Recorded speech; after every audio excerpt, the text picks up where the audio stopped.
Well, tonight, or my tonight, your today, I'm joined by Malady Jane from the band Thotcrime, who are this week on the 28th of October about to release their new album Digital Drift through Prosthetic Records. Thank you so much for joining me. I hope you're well. Thanks for having me. I'm doing pretty good. Good. Delighted to hear it. So we're talking about this album here. Well, it's our first with any label outside of little DIY operations, which is both nerve-wracking and exciting. But it was a lot of fun to put together, and I feel like it kind of brought together a lot of disparate ideas and sort of genre elements that we had been interested in kind of fooling around with. And we got to do some really cool collaborations with it too, with Carson Pace from Callous Cowboys, Katie Davies from Pupil Slicer, Aki from Dreamwell, and my friend Diana Starshine. I mean, that's quite a phenomenal list of collaborations. And obviously, Pupil Slicer are really big at the moment. Obviously, here in the UK. I just want to quickly circle back a minute because we get a lot of promos sent to us from labels, and Will, the lovely Will from Prosthetic, sent this on and said, "Joey, listen to this." And usually when he says listen to something, I do take note, and this just blew my mind in so many ways. The first one was, what the hell is going on here? What is this? And I want to quickly, so cybergrind is the genre, label, or whatever you want to call it. That's not something I've heard of before. And in the metal scene, there are genres within subgenres within subgenres. Can you explain a bit about cybergrind and the origins of it for me?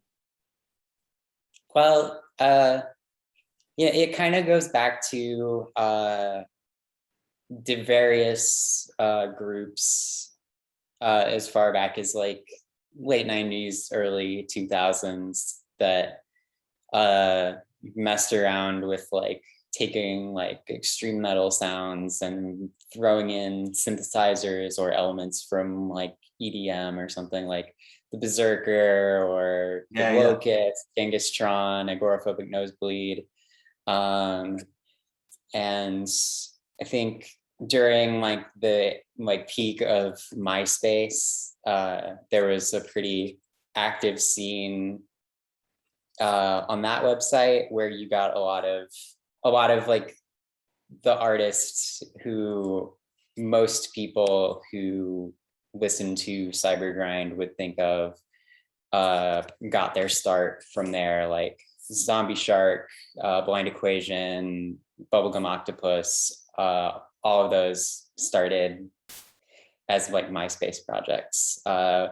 There's kind of been a revival in recent years, both with some of those older artists like releasing new stuff, and a bunch like younger bands like ours, and other projects like Put Your Name Here, others that I can't think of the names of off the top of my head, but there's definitely plenty to go through. And it's really cool, all of the different ways that people will take that sort of blueprint of like extreme metal electronic mashed together and just kind of run wild with it. Run wild is the exact phrase, because this is wild. And like I then started following you on Twitter. I don't know if it was yourself runs the band account, but then like the retweets of like you at shows with other bands, and like it's one of these sort of areas that I'm interested to delve into a bit more. So I suppose first and foremost, it's great that I've got this album that I can now get more into deep and explore it a bit more. And by the way, when you said the Berserker there, it hadn't twigged at all until when you hear some of the tracks in this album with the, I assume it's like some sort of drum machine with the double bass BPMs being ridiculously fast, that it twigged. The other thing on this album is it's so uplifting. And the song that got me, which is possibly one of my songs of the year, is Critical Codependence. How did that come about? It's just brilliant. Well, first of all, thank you very much. That really does mean a lot. That one, you know, I'm not somebody who does a lot of like electronic music production or like does a lot of like digital music making. But you know, our Kay, our producer, she put together that like sort of opening riff, and I threw in that with those weird little panic chord transitions. And then I was kind of like, hey, what if we did like a PC music type thing in for part of it?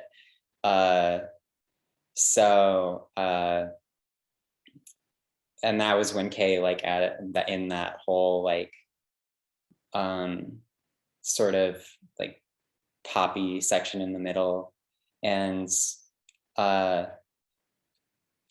you know, the way we work is a lot of like just tossing files back and forth through Discord. So we don't always get to see a lot of each other's like process necessarily. We just tend to see the finished result. But she like posted a video on Twitter at one point that was like how to do hyperpop Thotcrime style.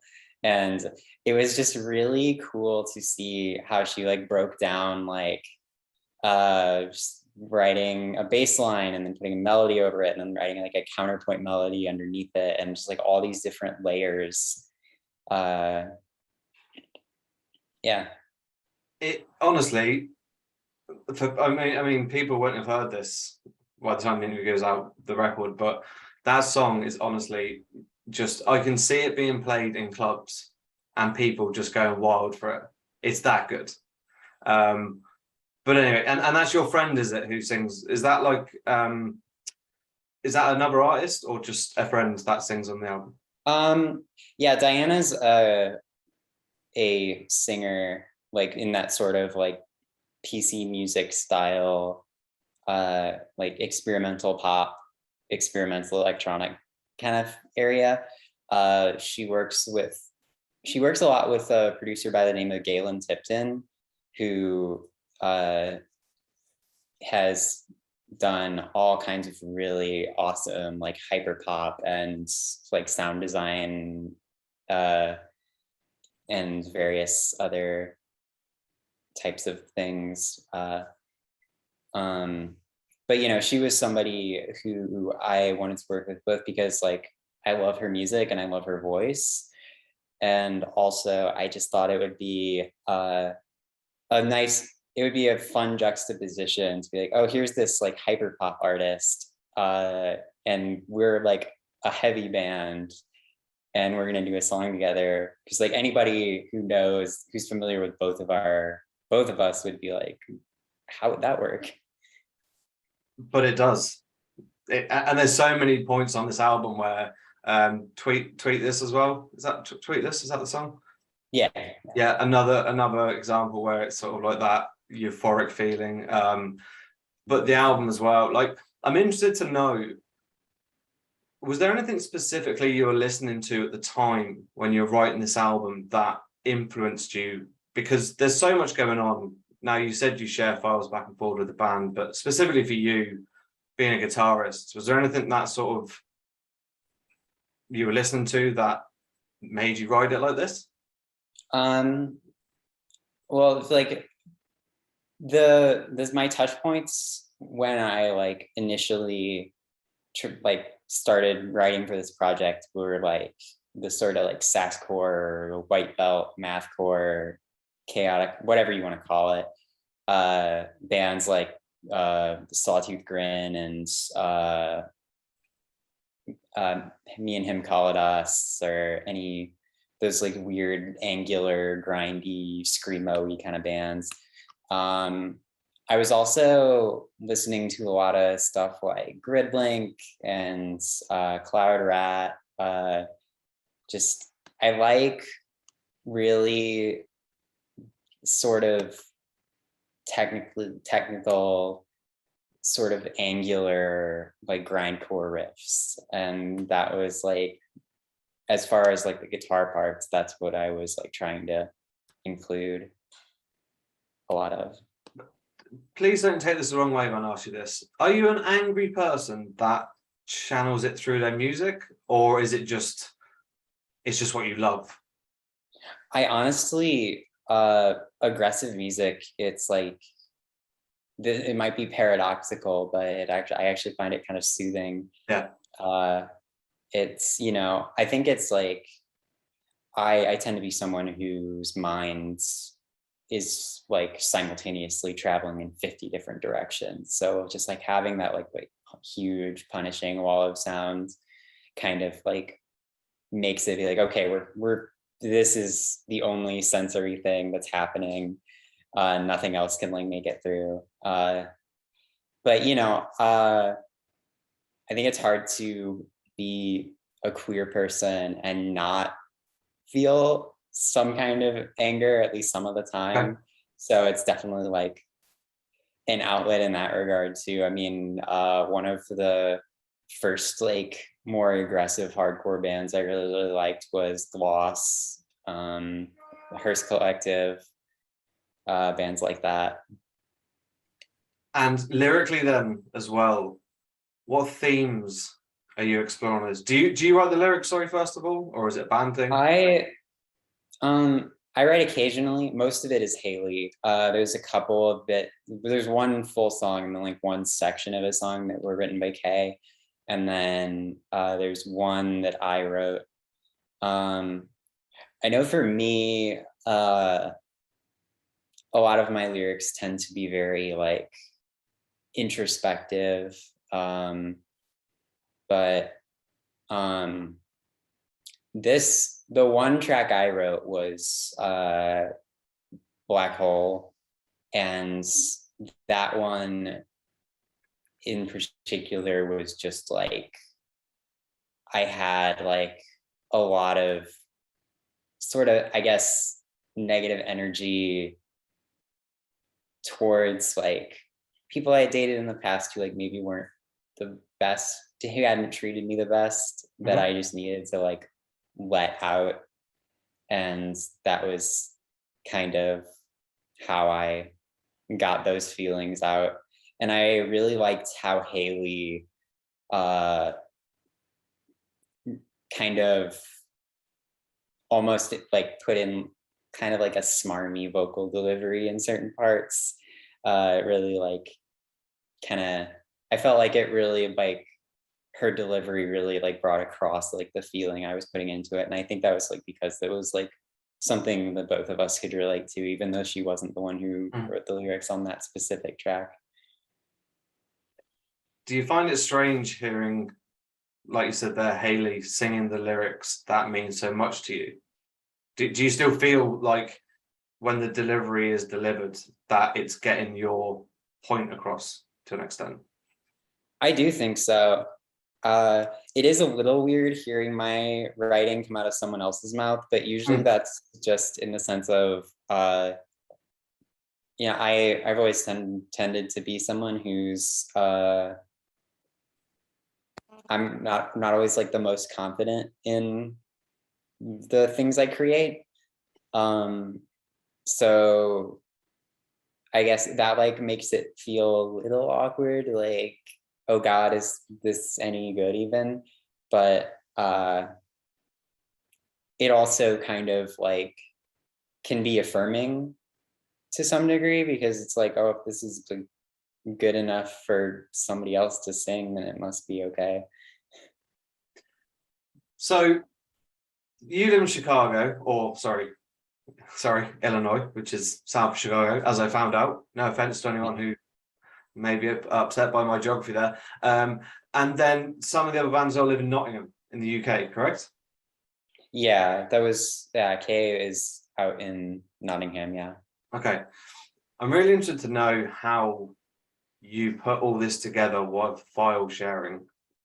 And people will understand when they, or if they know your previous work or when they hear the new album, they'll understand why I'm asking this question, because there's so much going on. I'm just wondering how the process works between you all. Yeah, well, it's like we all have like a Discord group where we chat, and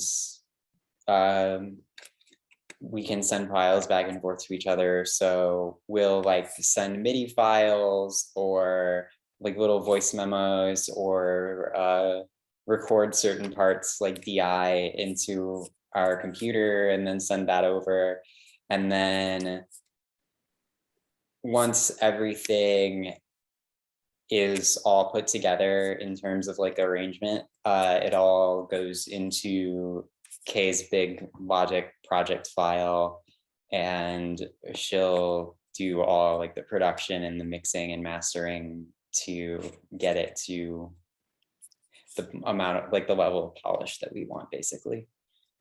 I mean, you must be very happy with what he's done in terms of the production, the mix. Sorry, she. Yeah.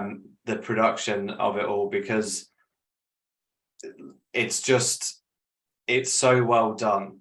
Like as I said, there's a lot going on, but to put it all together and have this as an output, you must be delighted. Yeah, I mean, she's like probably one of the best engineered producers I've ever had the privilege of working with. And I don't think a project like this would have been possible otherwise. How did you meet? We met through just like various like Discord groups. So like entirely online. But I like put out into a server at one point, like, hey, does anybody want to start like a project? And she was the one who jumped at it, and the rest is history, I guess. And then, so signing to Prosthetic Records, which is a big label in this day and age, what difference did it make signing to them? Did it give you comfort that you didn't have to rely so much on yourselves in terms of like promotion and things like that, budget wise? Well, being like having like still like having produced this entirely ourselves, budget wasn't like a super huge concern, but it was nice to be able to like take little bits of that like recording advance and like put it into nicer plugins, or paying features, or whatever other little things. The promo thing has definitely been a big help, or a big area of relief for me, because I think as a DIY artist, it can be really hard to kind of break through. And I completely understand, like from the other side of that, it's like if you're writing music reviews or whatever, you get sent 100,000 things a day. So how are you going to choose what to listen to? But it's just, it's nice having somebody whose name people associate with good music, to like go around to different blogs or websites or magazines and be like, hey, you should listen to this, because it might be more coming from the label than it would from me somebody they've never heard of. Have you, so it's out on Friday, the 28th, which is like 3 days away. Have you seen much reviews come out online, or have you heard much feedback from people who've had it yet? I've seen a couple of reviews and it seems like mostly they've been really positive, which is nice. It seems like, at least as far as like official reviews go, the most, like the worst I've seen has been like, it's fun.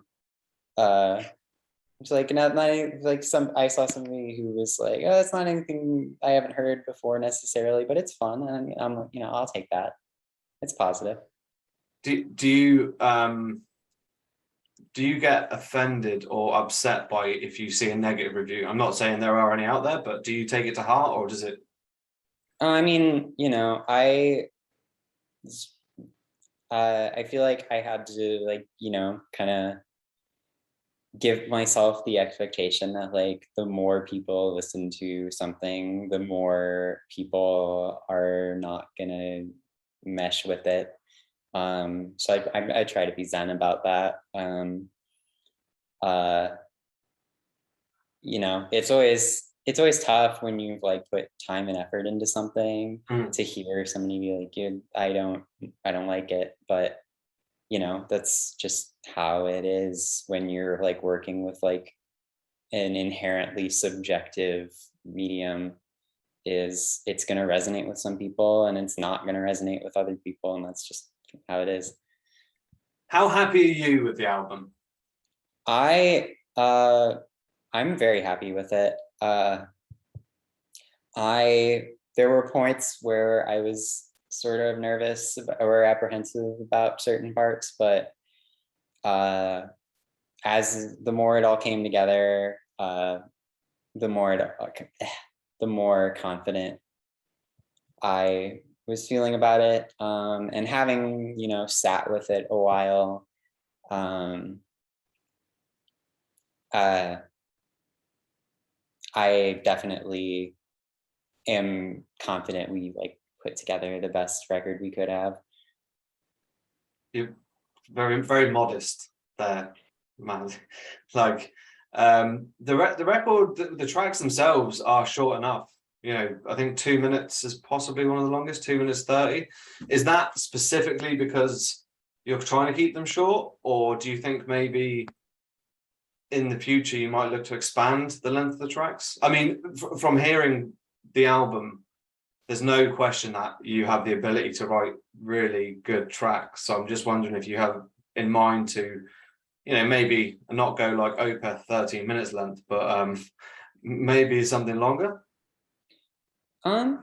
It's not anything out of the question. I mean, I think the songs being short is just a result of like being rooted in, or at least taking a significant amount of influence from like grindcore or whatever. Right. But we've been playing around more with like pop music and more like metalcore, hardcore oriented stuff. So, and I think overall, like outside of some splits here and there, we've been tending towards longer songs. I mean, but like you were saying, I don't think we're going to be writing any like 13-minute epics anytime soon, but definitely like I don't think longer songs are necessarily something any of us are opposed to per se. So there's no chance of you covering Blackwater Park then by Opeth? Probably not. I'm interested to know, have you been playing live a lot recently? We've been doing shows here and there. It's definitely an interesting challenge for obvious reasons, but we've got Haley out in Philly, and she's been doing shows out that way. Me and our drummer Dot both live in the same city. And so we've been filling in the necessary spots with like live performers. All right. To play locally and just in the surrounding area. So it's, it's ultimately what we'd like is to have all four of us in the same live show, but in the meantime, as long as there's at least one core member at any given performance, that we can make it work. Can you try and explain to me what one of your live shows is like? Well, it really depends. Out here, our bands is a little more on the like kind of heavy band side of things, where we don't really have anybody like doing live electronics with us at the moment. We've been talking to somebody about possibly doing that, but for now, we've been focusing more on the more like traditional heavy songs that we do for our live shows, and like adapting some to make them work for that kind of setup. Haley has been doing vocals with one or two live musicians, and then like backtracking the rest. Right. So she's able to do some of those more electronic tracks. And then I don't know that Kay has done any shows out in the UK, but she's talked about like putting together like DJ sets or like stuff like that, and running it almost more like an electronic show. Cool. And I don't know if you played recently enough for any of the new songs to come out, but I'm going to ask the question anyway. Has or will Critical Codependence be in a set list? We've been jamming on it. I think Haley might have done that one. What I'd love is for it to be possible for us to do it with Diana live, but I believe she's located out in LA or somewhere on the West Coast, so just another sizable geographic distance. Are you going to take this? Have you got a tour lined up now for after the release of the album? I would like to at least do some kind of run. We're trying to like put something together for next spring. I just, that's one area where we like don't have as much support, because we don't have like a booking agent or tour manager or anything like that. So that in that area, we're still like an entirely DIY operation, which can have some benefits, but it also has some drawbacks. But definitely, we're gonna try to keep playing consistently. And is the album coming out on all formats? Have you got vinyl and CDs and stuff? We do have vinyl and CDs, yeah. Cool. Is that through Bandcamp or is that on Prosthetic? We have it up on Bandcamp. You can also get it on Prosthetics website, and then we have like a merch store through Night Shift Merch. Oh, cool. Where that also, in addition to like a shirt, there's also the CD and the tape are also available through them. Cool. I'd say you've got some pretty good merch, do you? Yeah, we've got a really shirt that I really like. It's like sort of the album tie-in one. It was designed by our friend Blurry. And that's the one that's available through Night Shift. We also have a couple of designs that are going to be available at like our shows when we play out. Like limited edition, is it sort of or until they're gone, they're gone sort of thing? Just well, I'd like to keep them available if we can, but it's different design than the one is that we're selling online. Cool, cool.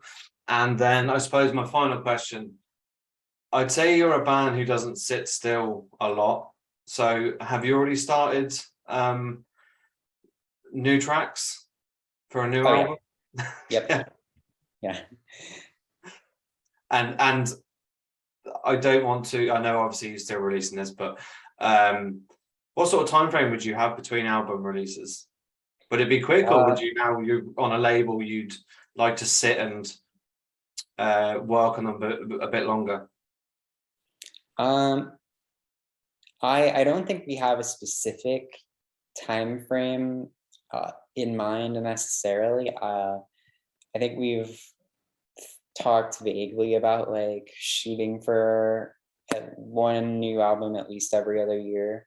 Okay. With like some like splits, EPs here at like kind of trickled in between. It'll just depend on like how quickly we work, but we tend to kind of write pretty frequently. So hopefully we can stick to that. Well, look, apologies. I didn't mean to put you on the spot about your new album already, because Digital Drift is out on the 28th. It's this Friday. And from my point of view, it's a wicked album. It's honestly, like, I never would have expected it to be this good. And sorry, not this good, but take me by surprise and make me this happy listening to this album. There's so much going on in about 30 minutes, 35-minute runtime. Like, it's brilliant. And I honestly, I wish you all the success on the release on Friday. And Malady, at any point I get a chance to see you guys live, I'd absolutely love that. But listen, best of luck with the release of the album, and hopefully we'll see you on stage at some point in the future. Appreciate it. Thank you for having me. Thank you. Thanks a lot.